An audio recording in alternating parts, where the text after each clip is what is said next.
আজ হলো ভূত চতুর্দশী। আর এই চতুর্দশীতে তোমার হচ্ছে যে শাক, 14 রকম শাক আর 14টা প্রদীপ সন্ধ্যাবেলা জ্বালাতে হয়।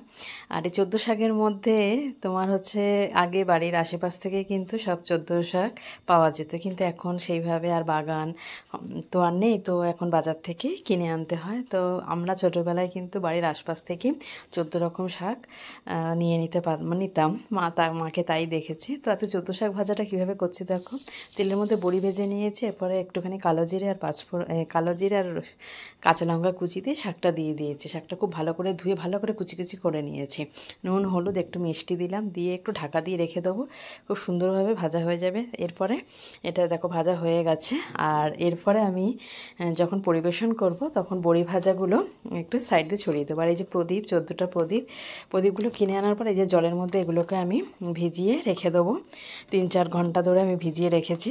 আচ্ছা, এরপরে এগুলো জল থেকে তুলে ভালো করে শুকনো করে কিন্তু নিতে হবে। তাহলে কি হয়, শুকনো প্রদীপে তেল দিলে না তেলটা অনেকটা টেনে নেয়। আর এটা ভিজিয়ে রাখলে পারে সেইভাবে অতটা তেল কিন্তু আগে থেকে টানবে না।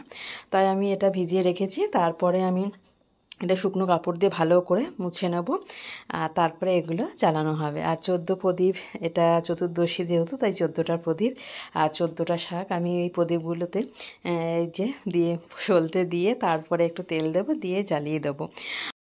আর এখন তো এগুলো কিনতে পাওয়া যায় প্রদীপ, আর কিনেই নিয়ে আসি। কারণ কি, এখন আগে দেখতাম মাকে যে ওই চতুর্দশীর দিনে কিন্তু মা প্রদীপ বানাতো মাটি দিয়ে, আশপাশ থেকে মাটি নিয়ে, বাড়ির মাটি নিয়ে কিন্তু প্রদীপ বানাতো। আর সেই প্রদীপগুলোকে রোদে শুকনো করতো, তারপরে কিন্তু জ্বালাতো। আর আমরাও হাতে হাতে সেই প্রদীপগুলোও কিন্তু তৈরি করতাম, আর বেশ ভালোও লাগতো করতো, মানে আমরা করতাম। এখন সেই সব হচ্ছে স্মৃতি, মানে এখন আর এই সমস্ত কোনো কিছুই হয় না। প্রদীপ বানানো তো দূরের কথা, এখন এত সময় নেই যে কেউ প্রদীপই অনেকে এই চতুর্দশীতে জ্বালায় না। তো যাই হোক, আমি এখনও পর্যন্ত এই চতুর্দশীর দিনে এই যে 14 শাক ভাজা আর এই 14টা প্রদীপ জ্বালানো, এইগুলোও আমি করে আসছি, এখনও পর্যন্ত করছি। আমার বেশ ভালো লাগে কিছু নিয়ম রীতি পালন করতে। আর তাই আজকে আমাদের কিন্তু এই লাঞ্চে চতুর্দশী, মানে ভূত চতুর্দশীতে তোমার হচ্ছে এই যে গরম ভাত